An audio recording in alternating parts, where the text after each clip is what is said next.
Bonjour à tous et bienvenue dans une autre vidéo destinée à vous rendre plus heureux et plus réussi dans votre vie en ayant une image puissante et positive de vous-même ainsi que de votre environnement.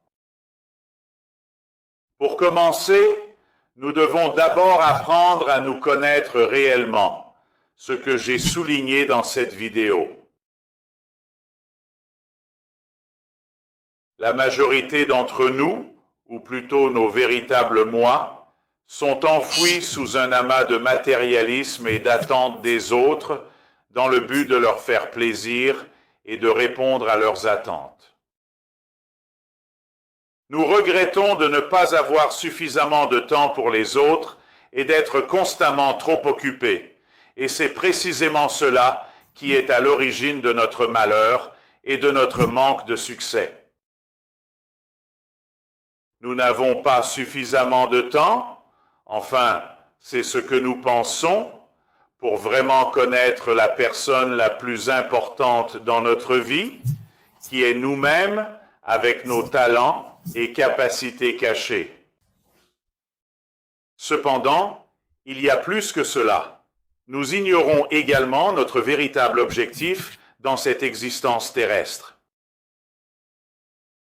Comment pouvons-nous être vraiment heureux si nous ne connaissons pas notre véritable identité et si nous ne savons pas quelle voie emprunter dans la vie? Maintenant, s'il vous plaît, ne sautez pas à la conclusion que je m'apprête à vous prêcher ce que Dieu, selon une tierce personne, veut que vous fassiez ou attend de vous. Je souhaite que vous enleviez le bandeau imposé par les religions, les politiciens et les églises afin que vous puissiez voir votre véritable identité et trouver la lumière sur votre chemin vers le bonheur. Cependant, il est bien entendu nécessaire que vous trouviez le temps pour y parvenir.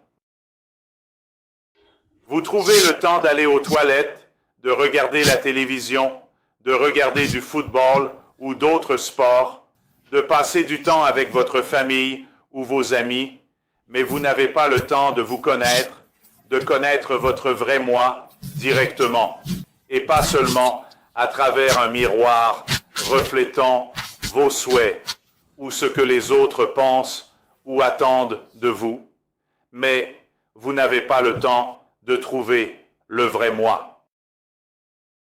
Je vous invite cordialement à regarder cette vidéo où je vous présente les étapes simples pour mieux vous connaître tout en découvrant simultanément la superconscience, l'être suprême ou Dieu. N'hésitez pas à y jeter un coup d'œil.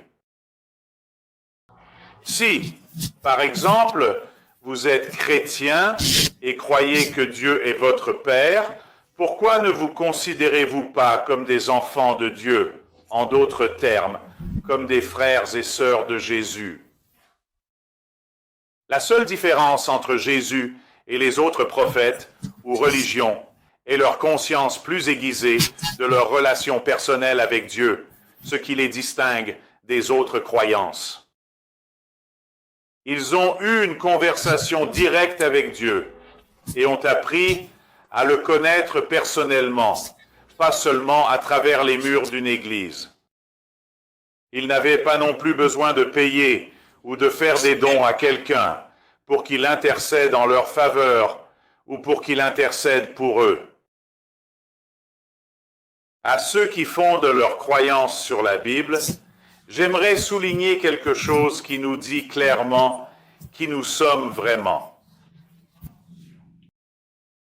Lorsque Jésus a affirmé aux Juifs qu'il était un avec son Père, ils ont immédiatement voulu le lapider pour blasphème, ne supportant pas cette déclaration.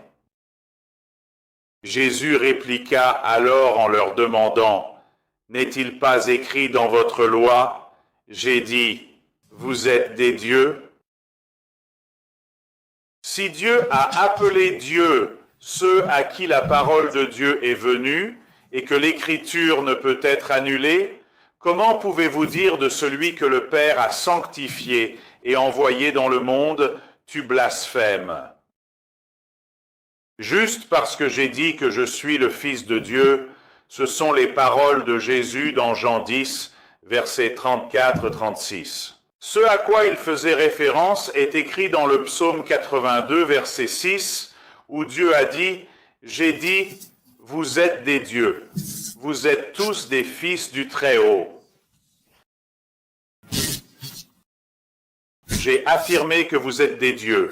Chacun de vous est un fils du Très-Haut, partageant ainsi sa nature divine. À ce stade, nous devons examiner et comprendre pourquoi Jésus a appelé Dieu Père et les enfants de Dieu Fils. À l'époque de Jésus et avant, la société était dominée par les hommes et caractérisée par un fort sexisme. Dans cette société, l'homme, le père, le roi, le prêtre, etc. occupaient la première place, tandis que la femme était considérée comme inférieure.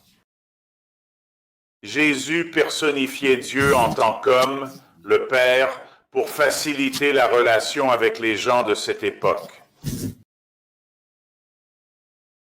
Les gens de l'époque ne comprendraient pas les mots que nous connaissons aujourd'hui, comme la superconscience ou le moi supérieur, par exemple.